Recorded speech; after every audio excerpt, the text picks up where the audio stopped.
Safety regulations. A sort of bad term in the Pizzaplex. It was the reason the guards felt neutered, making them feel like simple pawns here to be shouted at by Landwell Karens.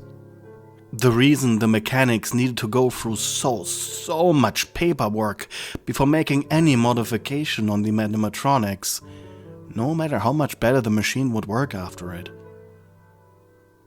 Of course, they were there for a reason. And they did make the place just a tiny bit safer. Fazbear Entertainment had its questionable reputation for a reason after all. But they were the reason why you, a new animatronic designed for customer care rather than entertainment, were introduced. Now on the operating table inside of the stuffy parts and services room, ironically, the animatronic meant to be a nurse/doctor was now being doctored on. You were a human animatronic based on the old baby machines from way back when, given a more slender rather than bulky body, more feminine features, as well as an exoskeleton shell designed to have a cute pink nurse outfit to be shoved over, similar to the daycare attendant's pants. Your stomach and chest open, you lied there. Pain receptors turned off so you could be active during the procedure. However, your voice box had been removed, so there wasn't really a point in it anyways. At least from the engineer's perspective.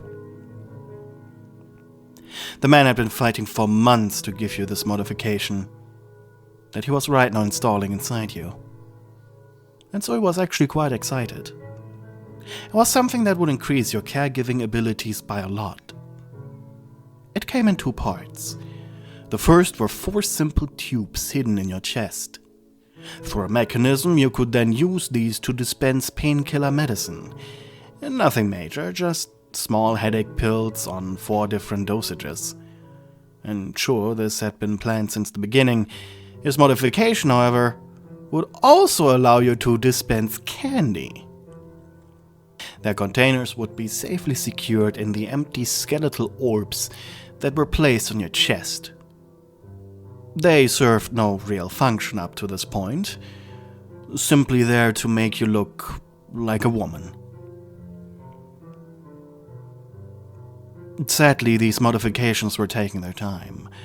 After all, he had to remove half of your insides. And when his tablet rang to announce that the night shift would take over now, as well as him officially being on unpaid overtime, he rolled his eyes in annoyance. And so he stepped next to you, looking down at your doll-like face. I gotta go complain to someone. Stay here. Alright, just a little discussion about pay and workload. Might be a little boring, so, just warning you. You blinked and then nodded in affirmation. The man sighed deeply and then pulled out his phone, walking out of the room through the maintenance tunnels behind you. And so you were left staring up at the ceiling. Honestly, you weren't sure how to feel about it. Having your ability to speak removed as well as your ability to move, except for your head and eyes. You were well liked by customers. You had the ability to automatically call emergency services, able to perfectly explain situations you found yourself in, without any unnecessary "come quick" or "oh my god" or "why is there so much blood? Oh my god, just come over here already," that made the process of calling emergency services needlessly long. Just quick, detailed descriptions in accordance to safety regulations. Legally speaking, you were even allowed to administer over-the-counter medicine, like the headache pills that were currently being installed inside you. You had also rudimentary wound care protocols, and could spray sanitizer as well as disinfectant out of your left and right thumb respectively. With the new modifications done, you'd be able to quite literally pull the pills out of your wrists. With the obedient personality you had been programmed with, you were agreeable, friendly, and calming. Well, as calming as a 6'5" metal monstrosity made to look both as human as possible and as non-human as possible could be. This was due to avoid the uncanny valley effect. You just looked non-human enough to not trigger it, while still being an obvious attempt at being a human animatronic. Your face was made up of countless small plates, allowing you to fully emote. The shell pieces that made your skin were a sterile white. A nurse hat was permanently placed on your head, and black, thick rubber wires gave you the appearance of having dreadlocks that you usually wore in a ponytail. Of course, due to you lying down right now, they were loosely hanging from the table. You blinked slowly. By counting each blink as a second, you felt as if the engineer was taking less time. Even though he was. The man was in a heated discussion about his overtime, after all. However, as you lied there, you suddenly heard one of the doors open. Expecting to see the mechanic return, you turned your head, only to be met by emptiness. Hang on. Did your unexpected visitor come through one of the other doors? One of the animatronic doors? Quick little steps approached you, like someone was running, while also trying and failing to be sneaky. Turning your head to the right, your eyes fell upon another robot. Hello, nurse! This is where you have been. I was looking for you! Shouted the machine, excited. It was the daycare attendant. To your surprise, in his day mode. You could have sworn the dingy lighting of parts and services was a little too dark. Oh well. Sun was a pleasant distraction from your boredom. You even smiled at him. Cautiously, he stepped closer. I have missed you, Nurse Bendy. You have been gone the entire day. You blinked at him. Not much of a talker now, huh? Happy still, he booped your nose, though this caused an immediate clicking in your internals. Concerned, you raised your head, as well as Sun, changing his attention from your face to your body. Ooh, you're open. Ooh, something's clicking. You'd sigh if you had your voice box. His head hovered over your chest cavity now. That thing is clicking, he said after a minute of looking. Being the childish little machine he was still 7 foot tall. He shoved a finger into the moving bit, which caused your entire body to jolt loudly, and a metallic screech to leave your lips. Frightened, Sun jumped back, almost falling. Oh, sorry. That probably is where your voice box usually is. Your face plates were shifting, unable to form the emotion you wanted to feel in this moment. I mean, you look pleased at least. That rhymed. You were smiling. Why were you smiling? It didn't feel good at all. Almost as if the electric current caused by Sun was making you feel good, but that couldn't be possible, could it? You weren't some masochist, were you? Your right eye twitched. Sun clapped his hands. Well, if you like it so much, Nurse Bendy, why don't we play doctor? You shook your head, afraid he'd screw your delicate machinery. Sun's head moved from your open chest over to your face. Just say no. You deadpanned. What a prick. If he wanted to play doctor with you so bad, why couldn't he just wait until later when you were fixed and could move and could talk and say no? By F, what was he doing now? The animatronic had turned his attention back to the half-finished work of the engineer. his long, slender fingers sliding down the pill dispensers that were already installed. Ooh, what are these? I don't have these. I'm a little jealous. His hand took hold of the screw-on lid of one of the tubes, twisting it. Strangely enough, you could feel it. He wasn't as gentle as the engineer. A childlike plumpness coming from his movements and touches. It was aggravating. Until... plop. He held the removed lid up into the light. Oh, it's shiny. Factory new. I love factory new. Oh, by F. Please don't have it broken off. Please just be something to be screwed off, you thought. Also, please don't drop it. You begged mentally, unable to tell him your distress. He then showed you the little thing, holding it right in front of your face. I remember when I was factory new. Oh, I want to keep it. I want to keep it really bad. But... He leaned back into your chest, screwing it back on, causing you to throw your head back in relief. It's better in here. Ooh, what's this? There was zero chance this was going to end in something good. I'm gonna pull it. You lifted your head. Pull what? You thought. When suddenly, your entire body shuddered. Electricity shot throughout it. Your face plates opened up, revealing your endoskeleton face, as well as your toes curling up. Ooh, a little sensitive there, it seems, he commented happily. Little sensitive? Little sensitive? This had been the most intense feeling you had ever felt. And you weren't sure if you liked it or hated it.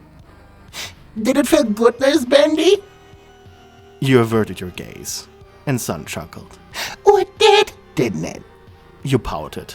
It, indeed, had felt really good when he pulled at that wire, almost unplugging it from your motherboard. The problem was that it probably would have caused a short circuit if he actually pulled it off. But just as his fingers were about to touch another vital part of you, he stopped himself, realizing something. Maybe something in the back of his head finally clicked. Almost shyly, Sun jumped behind your head, looking down at you, his head making a 180-degree spin, with his sun spikes wiggling excitedly. Nurse Bendy! I want to ask you something. You're okay with this, are you? Right? This isn't just me thinking I'm doing something good here, right? Your eyes met his. Well, yes, it concerned you that he was playing with your most sensitive parts, potentially causing a permanent shutdown. It felt really good. Blink twice if I can keep going!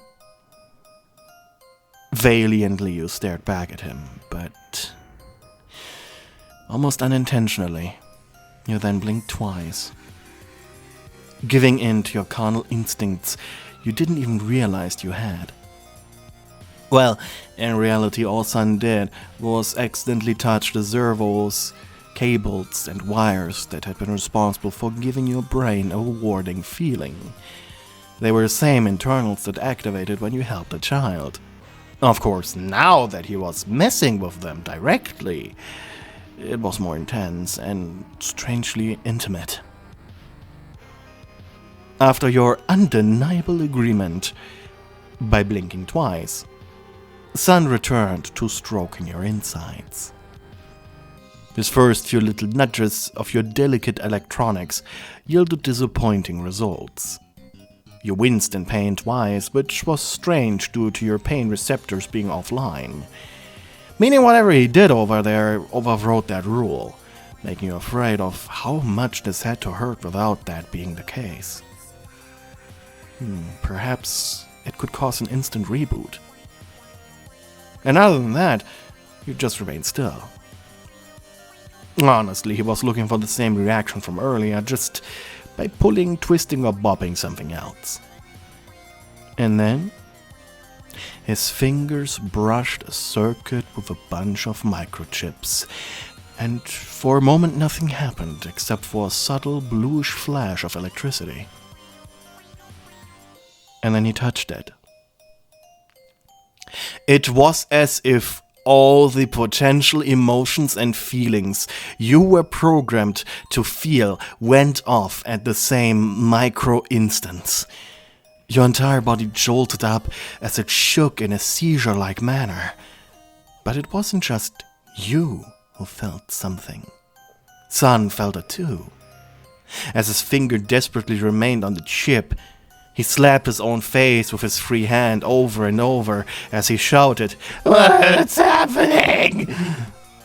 His hips shook, knees trembling, until the lights in parts and surfaces flickered, caused by you being actually plugged in the electrical outlet the entire time. What only lasted for a few seconds, to you and him, felt almost like an eternity. Of nothing but pleasure, pain, anger, love, happiness, and sadness. Your nose picking up the sense of everything you had registered in your databank.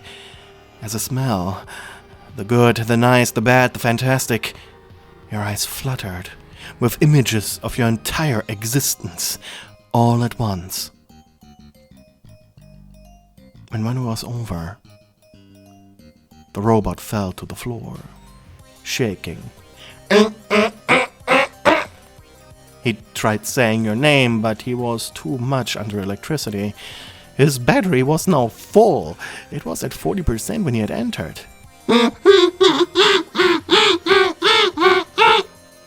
He couldn't speak.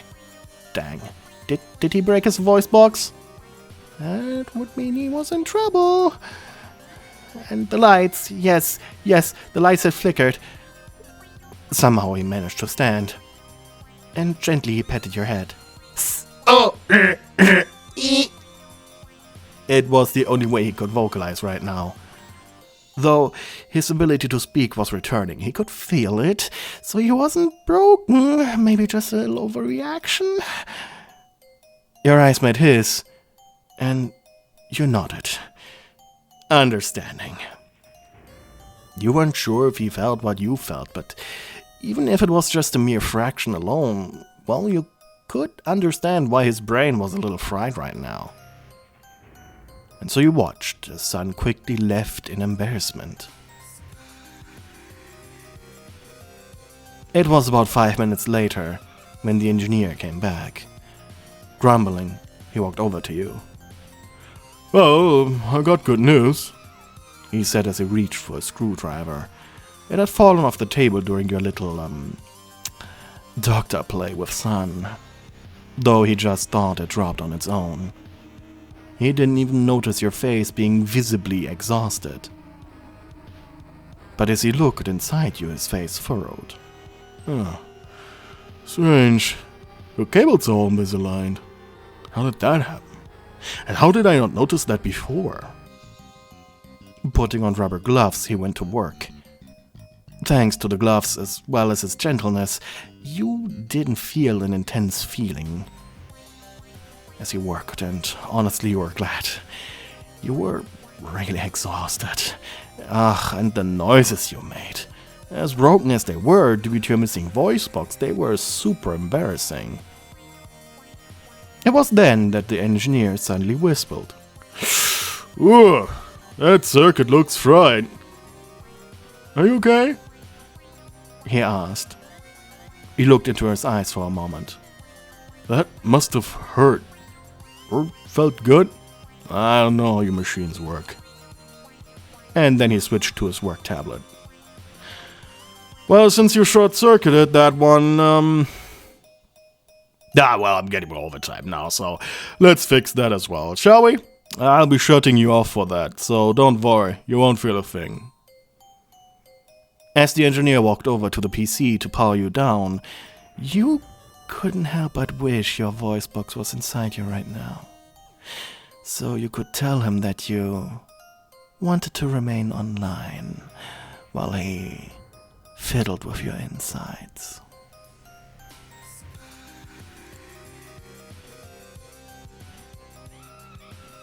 We have reached the end of the video, and thank you very much for watching until this point.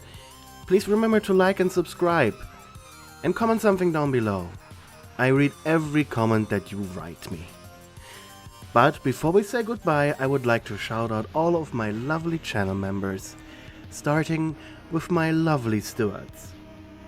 Kathy Misery, Hopeful, Mystic Jade 111, Annabelle A. Contreras, Giovanni Moriarty, Twilight Mia, Angry Boxman, Hella, BitBit, Melofia, and Anonymous Weep.